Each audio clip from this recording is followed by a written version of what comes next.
ہر ہمیں اس طرح آزادی ہے ہی نہیں بات کرنے کی، جس طرح ہونی چاہیے، حق ملنا چاہیے، اس طرح ہے نہیں ہے۔ کتنے صحافی ہمارے شہید ہو چکے ہیں، آج تک کسی کا مطلب قاتل پکڑا نہیں گیا سوائے ایک دو، ٹھیک ہے نا۔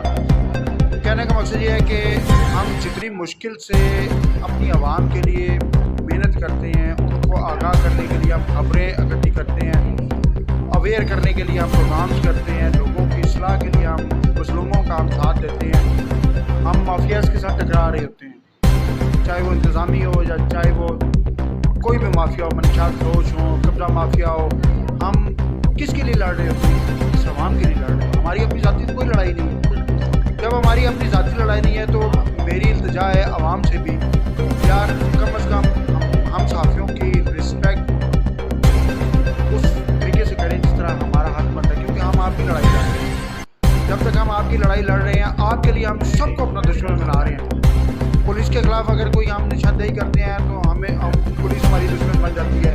قبضہ مافیا کے خلاف اگر ہم کو نشاندہی کرتے ہیں، کسی مظلوم کا ساتھ دیتے ہیں تو یہ مافیا قبضہ مافیا ہمارا دشمن بن جاتا ہے۔ اگر ہم منشیات فروشوں کے خلاف لکھتے ہیں تو وہ ہمارے دشمن بن جاتے ہیں، یا کچھ چوروں کے خلاف لکھتے ہیں تو وہ ہماری دشمن بن جاتے ہیں۔ ہر طرف سے ہم ہی پس رہے ہیں، ہم ہی دشمنی مول لے رہے ہیں، صرف آپ عوام کی خاطر، صرف عوام کی خاطر۔ تو خدا را انتظامیہ سے بھی ہماری گزارش ہے کہ ہم آپ بھی اپنے اداروں میں اپنے لوگوں کی اصلاح کریں، اور ایسے لوگوں کی وجہ سے جو ڈپارٹمنٹس یا بدنام ہو رہے ہیں ان کو بھی ہمارا کام ہے خبر پہنچانا، وہ ہم پہنچاتے رہیں گے، چاہے ہمارے اوپر آپ کتنا بھی دباؤ پریشر ڈال لیں۔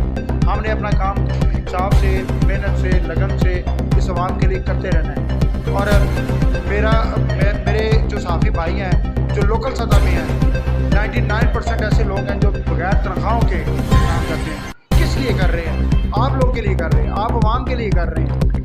تو اتنی ہم آپ کے لیے تک و دو کرنے کے بعد، اتنی مشکلات کاٹنے کے بعد ہم سارا کچھ کر رہے ہیں، تو خدا را ہم صحافیوں کی کم از کم عزت اور رسپیکٹ اور وقار ہمارے لیے قائم کریں، تاکہ ہم دلجوئی سے آپ کے لیے محنت کر سکیں اور آپ کے لیے کر سکیں۔ جی بہت شکریہ عمران مانی بھائی، وقت دینے